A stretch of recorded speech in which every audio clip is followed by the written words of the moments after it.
Okay, so this is a quick video on 5 things that my car, 1998 Lexus LX 470, has, features that it has that even newer cars, 2017, 2018 model cars don't have. So my girlfriend just bought a Subaru Legacy Premium, and she had to buy the Premium because the base model doesn't have a lot of the features that my 98 Lexus has. Now I know it's a luxury car, but it's 98. I mean, back in 98, the first MP3 player just came out. I mean, cell phones look like bricks.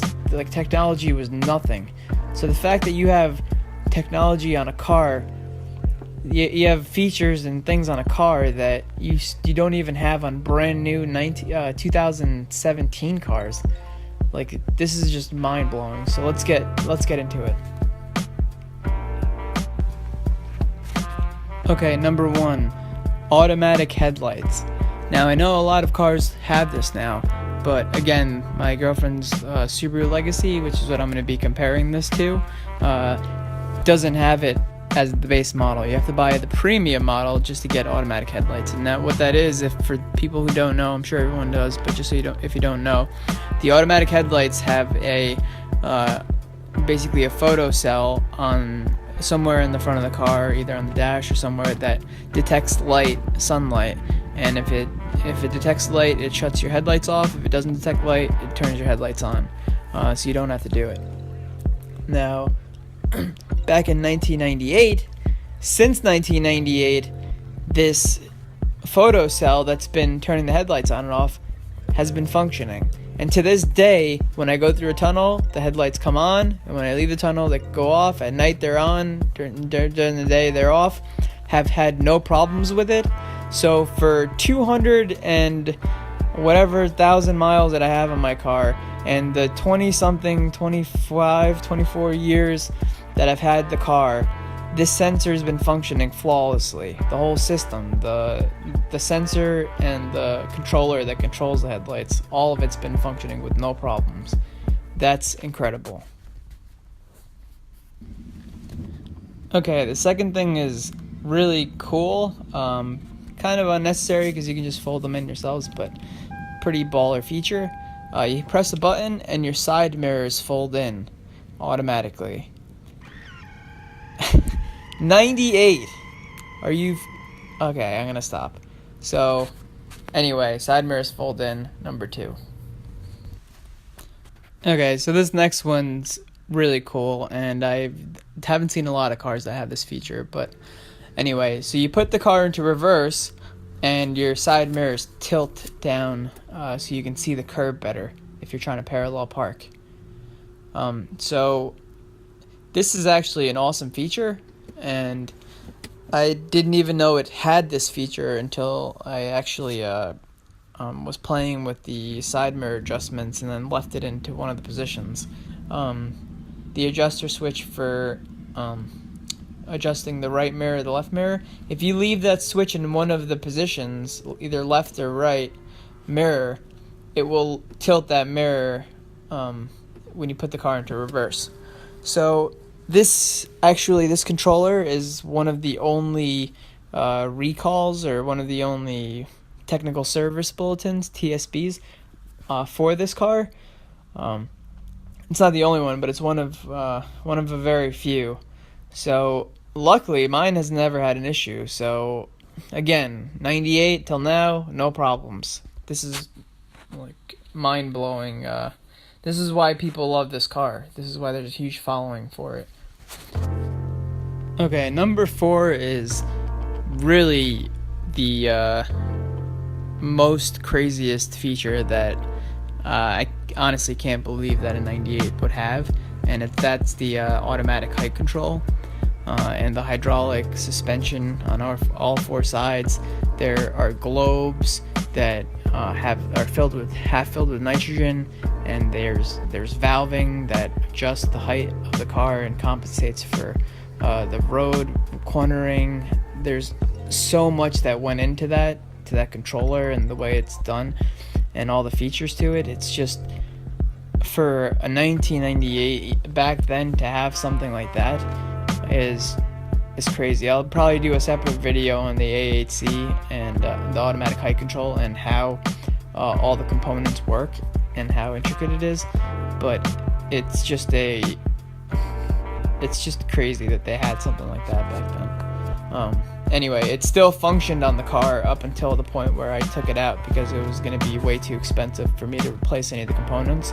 And nothing failed other than the globes, which are sort of, they say are supposed to be the lifetime of the vehicle, but they've been known to fail.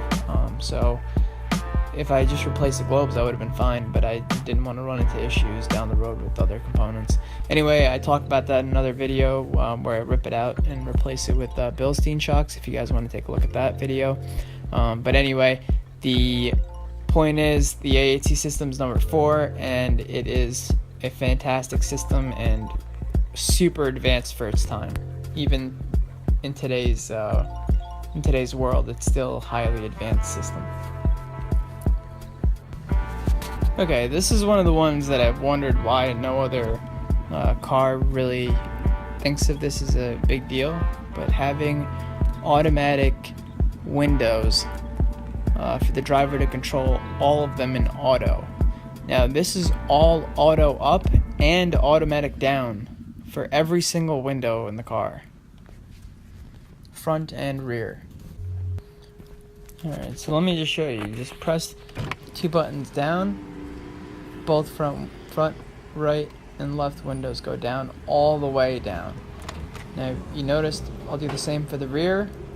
Both rear windows go all the way down. That's it. So I just press 4 buttons really quick and all my windows are down now. And they're not partially down, they're all the way down. Now I just pull them back up, pull all those switches back up, and all the windows are back up. It's so convenient. You don't realize how nice it is to just be able to press all 4 if you want your windows down, and that's it. You don't have to worry about it. It just makes it nice while you're driving. The other thing is the rear windows don't go down halfway or a safety way or whatever the hell these newer cars do. They go down fully, all the way down, which is, again,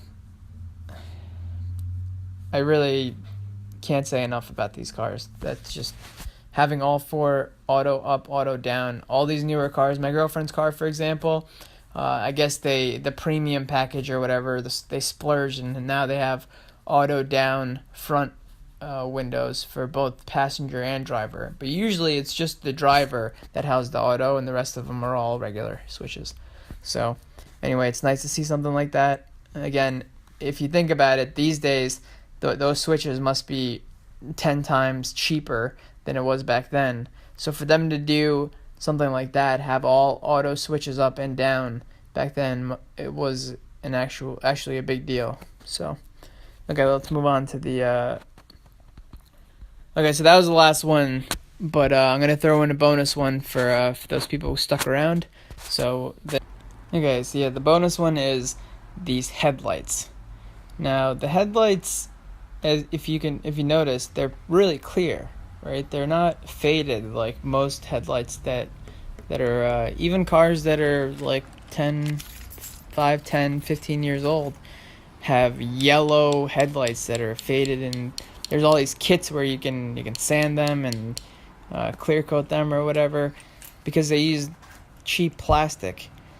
These headlights are clear, and I don't know if it's because they're glass, but when I tap on it with my keys, it sounds like glass.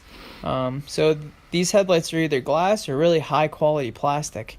So anybody that takes these headlights out and slaps in some aftermarket headlights that look quote unquote cooler, with the halo around them. I don't know why everybody's in this whole LED halo on every freaking light. I think it looks really tacky, especially on an older car. I think you should just leave it the way it is, or if you're gonna make it, if you want to change it, make it look nicer. Don't make it look stupid. That's just my personal opinion. Everybody, to each their own. But anyway, point is, these are really high quality headlights. They're whatever kind of plastic they are, or if they're glass, they're really good quality. There's no chips in them, there's no damage, so all the debris, road debris and everything that's hit them, they still look phenomenal. So the headlights are definitely on the list for something that is more advanced than newer cars. Okay, so hope you enjoyed the video. Please comment and subscribe if you like the channel. There'll be many more videos coming up. I'll leave you with 2 quick rapid fire bonus ones. The passenger side seat is power passenger seat. Don't see that a lot on any cars. And there's also a memory settings, 1 and 2 memory settings for the driver, for the steering wheel and the seat. Again, crazy. Steering wheel tilts out of your way when you shut the car off. The steering wheel tilts out and up out of your way so you can get out of the car easier. That still functions to this day perfectly fine. Some people say that their steering motor that adjusts that and puts the steering wheel out of your way, they want to shut that off or disable it, which is pretty easy to do. I'll do a video on how to disable that, but you don't really need to. Just make sure you're greasing that. Anyway, I'm getting ahead of myself here. Just know that it functions on mine, and they are very robust, and I'm really happy with it. And it's amazing that 1998 they had that feature on the car. The rear side, the rear all the way in the back vent windows still function perfectly fine. The sunroof opens and tilts perfectly fine. Every electronic thing on this car still works perfectly fine. It's incredible. It's just mind-blowing that this car is just so high quality. A couple of other rapid fire things. The speakers. I did a video on speakers. You don't have to watch it. I'm just saying the speaker video I did. I took the door panel off, and these freaking speakers have their own enclosure. So they have a plastic enclosure for the speaker itself with a port. So it's a ported speaker enclosure. It's just, oh my god. Take a look at that video, or just take your car apart if you have a LX470 and take a look at the speaker enclosures. They're something else. I mean, manufacturers these days just zip the freaking speaker right onto the door panel, just metal to metal, sheet metal to sheet metal, zips it right on and calls it a day. Like, that's what you see these days. So for them to make a freaking speaker enclosure for each door, and with a port, like a ported speaker enclosure, and I don't just mean a hole on the side of the speaker enclosure. This is like, if you open the enclosure up, which I did, the port actually runs around the speaker, and it's so you don't have a air noise. It's just so much engineering went into it. It's crazy. So anyway, this video is getting too long, and you guys don't want to hear me rant about this car anymore. For those who love this car, they don't mind, but for those who don't really care, I apologize, and see you guys in the next one. Thanks for listening.